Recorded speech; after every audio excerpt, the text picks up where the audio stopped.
उत्तर प्रदेश के किसान आंदोलन को लेकर हम समर्थन और समर्थन की खबरें आपको लगातार हंगामा टाइम्स न्यूज में दिखा रहे हैं। नमस्कार, मैं अमित और आप देख रहे हैं हंगामा टाइम्स। इस समर्थन के विषय में बोले हैं पूर्व मुख्यमंत्री मायावती के ओएसडी गंगाराम अंबेडकर, जो मिशन सुरक्षा परिषद के राष्ट्रीय अध्यक्ष भी हैं। उन्होंने समर्थन देते हुए किसान आंदोलन को कही है बड़ी बात। हमारे लखनऊ ब्यूरो चीफ विक्रम कश्यप की एक विशेष रिपोर्ट कि किसान आंदोलन को लेकर उनका क्या कहना है सत्ताधारी पार्टी पर।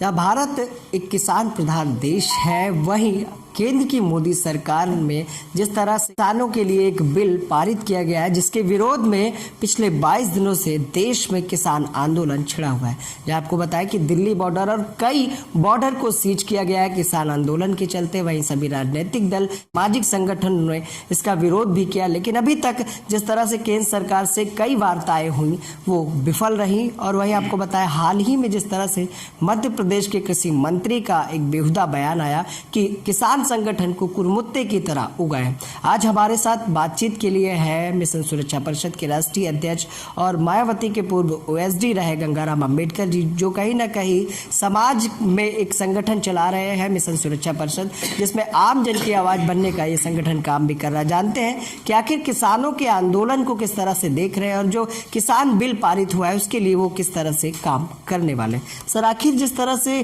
किसानों का पिछले 22 दिनों से आंदोलन चल रहा है उसको किस तरह से देख रहे हैं, और ये जो बिल है जहां केंद्र सरकार कह रही है कि ये बिल किसानों के हित में है, लेकिन किसान ही धरने पर बैठा हुआ है।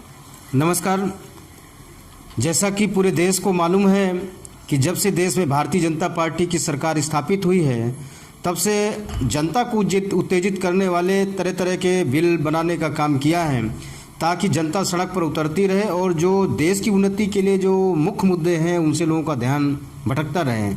तो जैसा कि इधर जीडीपी दर बिल्कुल देश की कमज़ोर पड़ी है और देश में बेरोजगारों ने भी अभी हल्ला बोल किया था, तो मुझे लगता है कि जनता का ध्यान भटकाने के लिए सीए एनआरसी के बाद ये जो किसान बिल सरकार लाने का काम किया है। और इस बिल के बहाने जो पूंजीपतियों के हाथ में जो हमारी कृषक संपदा है, जो हमारे खेती किसानों की जो संपत्ति है, उसको पूरी तरह से कुछ चुनिंदा निजी घरानों को सरकार सौंपना चाहती है। तो जिस तरह से कॉन्ट्रैक्ट फार्मिंग और जो उनका जो एमएसपी, जो किसानों की जो फसल का जो समर्थन मूल्य है वो उनको उचित ना मिले, बिचौलिए हावी रहे, और जो उनका जब उनकी फसल पैदा हो तो पूंजीपति लोग उनके जो पैदा किए गए पैदावार सामान को अनावश्यक भंडारण कर लें और बाद में उसको महंगे दामों पर उन्हीं किसानों को बेचने का काम करें। इस तरह जो बिल में तमाम खामियां हैं, जिसको लेकर पूरे देश के किसान आंदोलन में हैं और तमाम राजनीतिक पार्टियां भी इसमें समर्थन कर रही हैं, तमाम सामाजिक संगठन भी इसमें समर्थन कर रहे हैं किसान आंदोलन का। लेकिन सरकार पूरी तरह से जिद पर अड़ी हुई है और सरकार के जो मंत्री हैं वो बेहुदा बयान अन्नदाता के लिए दे रहे हैं। जो अन्नदाता देश को अनाज पैदा करके दे रहा है, जिस अन्नदाता की बदौलत भारत एक महान देश है, उस अन्नदाता के बारे में सरकार किस तरह से बेहुदा सरकार के मंत्री बयानबाजी कर रहे हैं। तो इससे तो मुझे पूरी तरह से लगता है कि सरकार लोकतंत्र को ख़त्म करके तानाशाही पर वो सरकार चलाना चाहती है। और इससे ऐसा साबित होता है कि देश की मोदी सरकार का जो विश्वास है वो भारतीय संविधान से पूरी तरह से उठ चुका है। देश के जो तमाम अन्य वर्ग हैं, बेरोजगार हैं, किसान हैं, व्यापारी हैं, मजदूर हैं, उनको वो पूरी तरह से समाप्त कर देना चाहते हैं। मुझे तो ऐसा लगता है कि मोदी सरकार ईस्ट इंडिया 2 के आगमन के लिए पूरी तरह से तैयारी कर लिया। जिस तरह से चुनिंदा जो निजी कंपनियों, निजी हाथों को जो देश के जो बड़े बड़े विभाग हैं उनको निजी हाथों पे सौंप रहे हैं, निजीकरण कर रहे हैं। दूसरी तरफ कृषि का भी एक तरह से निजीकरण करने का, जो व्यापारीकरण करने की जो षड्यंत्र देश में चला है, वो देश हित में अच्छा नहीं है, समाज हित में भी और किसान हित में भी अच्छा नहीं है। मैं इसकी घोर निंदा करता हूँ।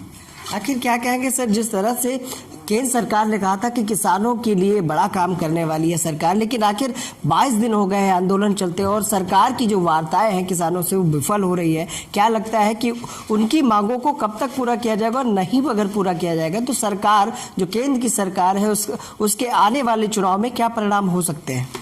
देखिए, सरकार बहुत भूल कर रही है। किसान और नौजवान जिस सरकार के खिलाफ सड़क पर उतर जाता है वो सरकार का अंत हो जाता है। लेकिन शायद देश के प्रधानमंत्री जी इसको समझ नहीं पा रहे हैं, वो किसानों से पंगा ले रहे हैं, अन्नदाता से पंगा ले रहे हैं। तो मुझे लगता है कि सरकार को ऐसा गुमान हो गया है कि अब वो वही सत्ता में रहेंगे जिन्होंने आपको वोट दे करके सरकार बनाने का काम किया। आज उन्हीं के पीठ पे आप छुरा भोंकने का काम कर रहे हैं। तो निश्चित तौर से आने वाले समय में इसका सटीक जवाब किसान देश का देगा और भारतीय जनता पार्टी को सत्ता से बाहर करके और किसान हित की बात करने वाली सरकार जरूर देश में स्थापित होगी और इसका खामियाजा श्री नरेंद्र मोदी जी की सरकार को आने वाले चुनाव में जरूर भुगतने को दिखाई देगा। ठीक है सर। तो ये थे हमारे साथ गंगाराम अंबेडकर जी, जिन्होंने बताया कि आखिर किसान जिस तरह से धरने पर बैठा हुआ पिछले 22 दिनों से और कहीं ना कहीं जो किसान बिल की वापसी की मांग को लेकर लगातार प्रदर्शन हो रहा है और जो सरकार की वार्ताएं हैं वो विफल हो रही है। देखना यह है कि आखिर जिस तरह से 22 दिनों के धरने के बाद 7 से 8 वार्ताएं विफल हो चुकी है, अब देखना यह कि किसान आंदोलन किस हद तक जाता है और आखिर केंद्र की सरकार किस तरह से किसानों का समर्थन करेगी। मोहित के साथ मैं विक्रम आपसे इजाजत चाहूंगा।